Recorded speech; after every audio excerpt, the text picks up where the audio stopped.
Hello, I'm Susan Green, Associate Curator, Special Collections, Archives, and Research at the Philbrook Museum of Art, and I'm so glad you've joined me today for Curators at Home and Room of the Week. And today I wanted to look at the Great Hall and see what's so great about the Great Hall. So we're going to look at some images of what it looked like when the Phillips family lived at Villa Philbrook, and then see some images during our history as a museum, and then a couple of images of what it looks like today. So here's the entrance to Philbrook. So imagine you're a guest of the Phillips family. You pull up into the Circle Drive, you get out, you ring the doorbell. You should look, the doorbell is still there. And the magnificent wrought iron doors open up. You walk into the space, and this is where you are. So you're in an entrance hall. You walk up a couple of steps. There's a long main hallway, and it's the next space, the largest space, that's actually the Great Hall. So this is the Great Hall. It's the largest space at Villa Philbrook, the largest room. It's a couple of steps down from the main hall, and the ceiling just soars. It is so expansive, and it's so impressive. So why is it called the Great Hall? It's always been referred to as the Great Hall, even in the earliest architectural plans. So if you think about it, we think about a Great Hall as sort of the main space in a castle, for example. It is a space that is a reception space. So when you have valued guests, dignitaries, travelers, they are greeted and welcomed in the Great Hall. It could be a space of power, even legislative. If you were the lord of the manor and you had vassals who had a dispute, you would hear their case in the Great Hall and make your pronouncements. It would be a place of eating, a place of joy, of coming together. This would be the space where you would put up tables and eat together. It might actually be the space where people sleep. You might sleep among the rushes on the floor. And it's a space, but it's above all this sort of the heart of the building.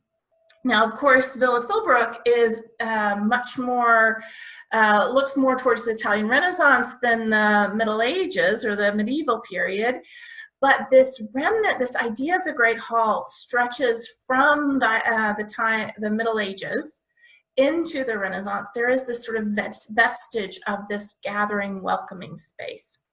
And we see that here. So we even see the architect, Edward Buehler Delk, also made some nods to this historic function and the historic detailing of a Great Hall. So we're going to kind of look at those today. So this is what the Great Hall looked like when the Phillipses lived there. It was all reds and golds. So red velvet drapes, kind of golden couches. The furniture was made by a craftsman in New York, Bartos, including these chairs, which on the original inventory are called throne chairs. So again, that nod to the lord and lady of the manor. They have golden finials and these sort of embroidered tapestry backs. And they give this majesty or this solemnity to the space. Then we have the couches are cushy, are comfortable, so you kind of get this balance of formality and cushiness, I guess. But the Great Hall is this heart of the space. It is the heart of the home. It is the most formal of the rooms. It's the most kind of awe-inspiring. It's the biggest, largest, most decorated, most ornate space. And as you go up and down the main hall and up the main hall, all of the spaces get a little bit less formal. So for example, if you were in the Great Hall and you went north, you would first go into the dining room, which is the most formal eating space. Then you would go to the breakfast room, which would be the family's eating space, more informal, and then you would get to the kitchens. So from formal to informal as you go up and down this axis. And the same with going south. So Great Hall to living room, and from living room to sunroom, the space where they, with the glass dance floor, where they actually spent a lot of time, listened to music, rolled back the rug and danced. So this Great Hall also is kind of a conduit from the exterior to the interior. So we step in from the outside from our cars, we leave the cares of the world behind us, we go through actually what's kind of a small door, we go into this big expansive space. We're overawed by the decoration, and then we see these 3 doors, which you can kind of see to your left in this image, that open up into the gardens. So we're leaving the cares of the world behind us, and we're able to access the beauty of nature. So it's kind of this conduit space as well. But the Great Hall, so what is great about this Great Hall? So a Great Hall historically often would have tapestry. So in this image, we can see 2 of the 3 tapestries that were kind of in this space, or the ancillary spaces. So there's this tapestry on the south wall. And then you can see the corner of one of our Cupid and Psyche tapestries. And tapestries were important in a Great Hall because it provided a little bit of insulation. The Great Halls were quite drafty.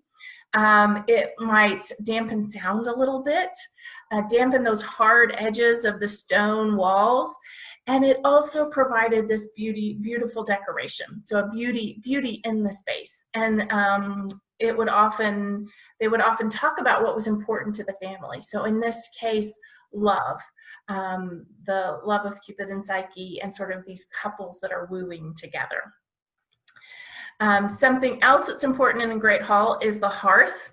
The hearth, this sort of center part of a home often is the hearth. In a Great Hall, the hearth early on was not necessarily enclosed. It didn't necessarily have a chimney, so the smoke would billow everywhere. So pretty soon you got it up against the wall, you figured out a chimney, and here we have this really lovely, substantial fireplace, which is quite impactful on the, in the space. Something else that you see is in a Great Hall, often there would be some sort of armorial display. So you would show your crest, you would show your armor, you would show how powerful you were and how embedded you are in terms of who your family was and how you're related to different nobility. Well, in this case, the Phillipses decided to put sort of a faux crest on the drapery panels. So above the drapes, you can see this kind of this crest. It doesn't have anything to do with the Phillips family, but it's a nod to this idea of showing your family history and your importance. Also, it's a very European thing to do. And so they're, again, tying themselves to Europe. But that's not the only bit of armor in the Great Hall, or right next to the Great Hall. So there's a door next to the fireplace. If you were to go through that door, there's the stairs down to the lower level. And there we have hanging our 2 displays of armor. So this armor is mostly from Spain, North Africa, and the Middle East. But we know that Mrs. Phillips purchased at least some of it in Cuba. So I love the idea of Mrs. Phillips going to Cuba purchasing this armor. And it's been up since at least 28, 29 when the Phillipses, early on in the Phillipses' residence. But this is another little bit of armor display, the history, that kind of grounding themselves in European history. So something else about a Great Hall is you would have some sort of a sense of music, which was right up the Phillipses' alley because they loved music. But behind this tapestry that we talked about on the south end of the Great Hall is actually our organ, which you can see on the right. So the organ is so cleverly inset architecturally that it has its own organ chamber and the pipes are down below. But the Phillipses didn't necessarily want the organ to be visible at all times, so they asked for these sort of accordion doors to be installed, and they purchased a tapestry to go over these doors so that if the organ was not in use, then you still got the benefit of seeing the tapestry. Now the organ is a story unto itself, so I think that'll be another program that we'll do all about the organ.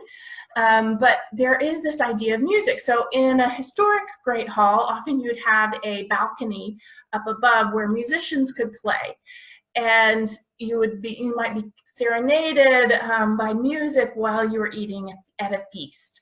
And here, there's not a balcony, but there is this alcove, this hidden space for the organ.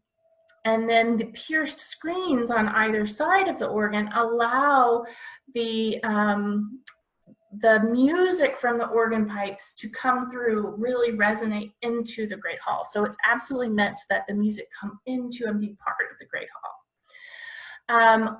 Also in the Great Hall, you get to see the beams, these beams. So I want to make sure we look at the historic image. So you can see these beams stretching across the Great Hall. And in a historic Great Hall, you would need these beams because the room, if it's the largest room in your manor or your castle or whatever building you have, you need something structural to support all of the weight. So it's you wouldn't want to have a column interrupting the space in the middle or a wall interrupting the space, but you need something to support the ceiling and the floors above it. So you would install these large, strong beams, and that would allow you to have this large of a space. Well, for the Phillips family, for Villa Philbrook, they were absolutely dug into whatever was the greatest technology in 1926 and 27 when Villa Philbrook was built. So Villa Philbrook is basically poured concrete, a steel skeleton, poured concrete. It is so incredibly strong. You don't need these beams to support the ceiling. So these are decorative, but I think it's really interesting that they chose this motif to, again, make a nod to the historic structures of great halls. It also, in a lovely way, is a nod to our room down below, our Santa Fe room, and the room across the hall, which also have beams, but these are beams in the southwestern style of Vigas, in adobe architecture, but it's that same idea, it's the structural idea, but here it's purely decorative. But I want to make sure we look at what they look like today. So they are actually beautifully painted. They're, as you can see, blue in between the beams and then ornamented on each beam. And this is the work of a painting team, Cooper and Gentiluomo from New York. And they were essentially the premier mural artists, muralists, and decorative painters of the day. And the family hired Cooper and Gentiluomo to come out to Tulsa to finish the interior of Villa Philbrook, actually over one Thanksgiving holiday. And so they were here with their painters painting throughout the Villa Philbrook, all three levels, but they spent a lot of time in painting the ceilings, some of these decorative ceilings. Some of these elements they may have worked on in their studio in New York and then applied to the ceiling once they got to Tulsa, just to save time. But look at the intricate ceiling. So we have these really lovely motifs, again, very Renaissance in style, but I wanted to make sure you got to see the detail of these fantastic griffins flanking an urn. So these mythical beings. There are also these wonderful women that almost have acanthus leaves for skirts or legs, and then wings. And so these sort of acanthus angels. So the ceiling is truly lovely and imaginative and creative. So the decorative elements are just as important as the structure of our great hall. So we have our ceiling. Let's look closer at some of our other decorative elements. And you can see the work that really went into the planning that went into the Great Hall in some of our architectural drawings. So this is one drawing for the Great Hall, and you can see our architect Edward Buehler-Delk is kind of working out and showing the craftspeople his vision for the space. And he also specifies, because of these drawings, we know who manufactured or who some of the craftspeople were. For one example, we have our twisted columns. So these are some of our favorite elements at Villa Philbrook. We have 4 of these twisted columns. They are have these vines going up, and Edward Buehler-Delk says, you know, they should have fruit, they should have vines, they should be twisted. He draws the capital, but he also notes how the column should be made. And this again speaks to how Delk and the Phillipses are really drawing upon contemporary architecture. So this is a really large space, as we mentioned, and the ceiling actually above, the floors above, I mean, it's concrete and steel, so it's really actually heavy, so they do need some support. And the support is provided by these columns. If these were just wood or plaster, they would not provide the support that's needed on this, essentially an I-beam going across. So what Delk does is he specifies that the interior of these columns is a steel core, essentially what would be today an I-beam, and then there are wood and plaster sheaths sort of wrapped around this core, purely decorative. And so you have the strength of the steel with this beautiful decoration, this Renaissance or Baroque decoration of the twisted columns, providing energy. And again, a connection to the outside because of the fruit, the vegetables, the flowers. Also in the architectural plans, Delk specifies that the panels in the Great Hall should be made by G.E. Walter. And so G.E. Walter was a firm that you could purchase decorative motifs. So you could purchase sort of stock motifs and then apply them to your home, or you could design your own and they would produce them. So it seems here that Delk is designing these motifs for G.E. Walter to produce and to be shipped to Villa Philbrook. He also specifies that these should be made out of Geretta. So Geretta is a kind of a patented material. It's a composite material, but G.E. Walter is really does a lot of in his the company's advertisements. They really tout that these are fireproof. This is a fireproof composite. It's not just wood, carved wood, it's fireproof. And so this speaks to the concern of the day that materials should be fireproof. You want your materials to be safe. But this composite, while it can be shaped and carved, and you get this really crisp detail. So I love these panels, which are on either side of the organ alcove, and you can see this long motif all the way up to the ceiling. And some of my very favorite things are down at the bottom. There are these sort of sinuous forms. They look kind of like fish. They're Renaissance-esque dolphins. So dolphins in the Renaissance often look like this, with the little pug noses and these eyes. So these are dolphins.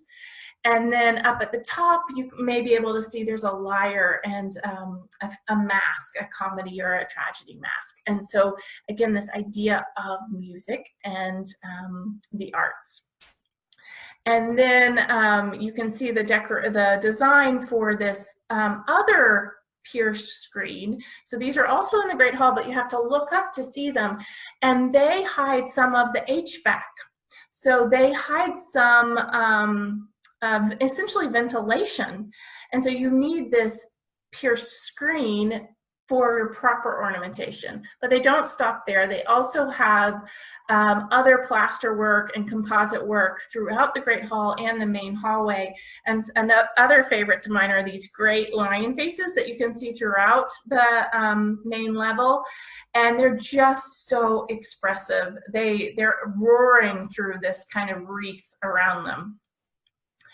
And finally, I want to talk about another ornamental element of the Great Hall, and that's our railings. So our railings, I love this photograph, this sort of very evocative image. It's probably from about 1939 or 40, right as we become a museum.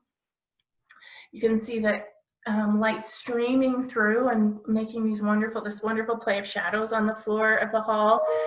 But these were made by a metal worker, a sort of master metalsmith, Oscar Bruno Bach. So Bach was from Germany, immigrated to the United States with his brother, and set up a metal shop.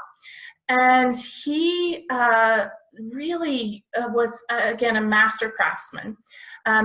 He contributed these railings to Villa Philbrook in 2728. And later in 1931, the 30s, late 20s and 30s, he really was part of the Art Deco architectural movement in New York. And so he designed, for example, the metalwork, the decoration in the lobby of the Empire State Building, including this fantastic panel. He also worked on Rockefeller Center, on the Chrysler Building. So he was absolutely part of this kind of coalescence of Art Deco architecture happening in New York. Here you can see our railings again, and Delk's drawing for these railings. So he would have worked with Bach to come up with a plan for the railings, and in his stipulations in the architectural plans, this is basically the only place that Delk, our architect, gives the artist or craftsman free rein. He says, "This is a general design only. The craftsman may take liberties as they see fit, but here's the general plan and the measurements that need to happen." So from this plan of these octagonal insets in these railings, Bach develops this plan for these three women. So the railings are the same on either side, on the north side and the south side of the Great Hall, but we have women who are dancing. And I love this woman with the drape that's kind of this scarf. It reminds me of Isadora Duncan dancing with her scarf. And it's just so expressive.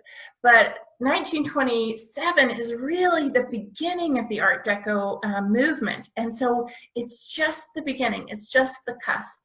And you see this very much flatter style, very geometric style, but you still see the plants, you still see the floral motifs, you still see the movement in these wonderful figures. And so there is this sort of decoration, this joy, and this dancing in our railings of the Great Hall.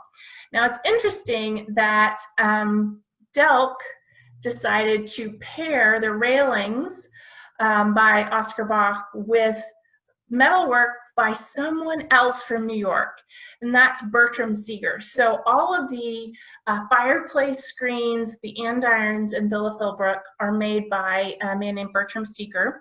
The railing, and then something that we no longer have at Philbrook, there was a telephone alcove in the main hall.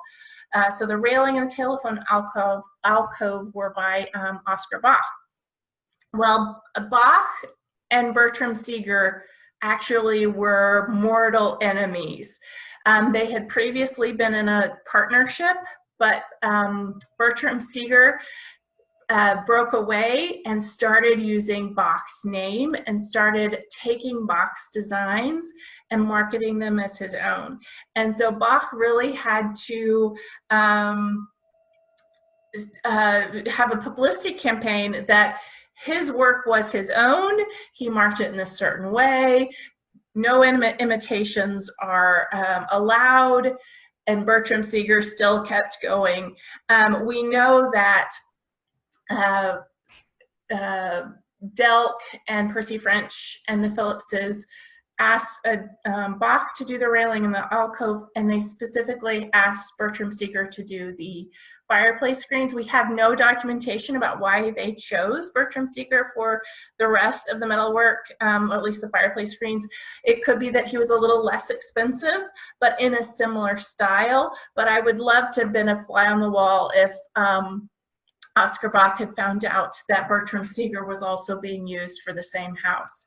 So other than that little bit of discord in this room, the room really is the space of reception and of joy. And so I have some really great images of this space being used through our history of Villa Philbrook, including this wonderful image from, I think, around 1946, when we first got the St. John the Baptist by Tunzio, part of the Crest collection.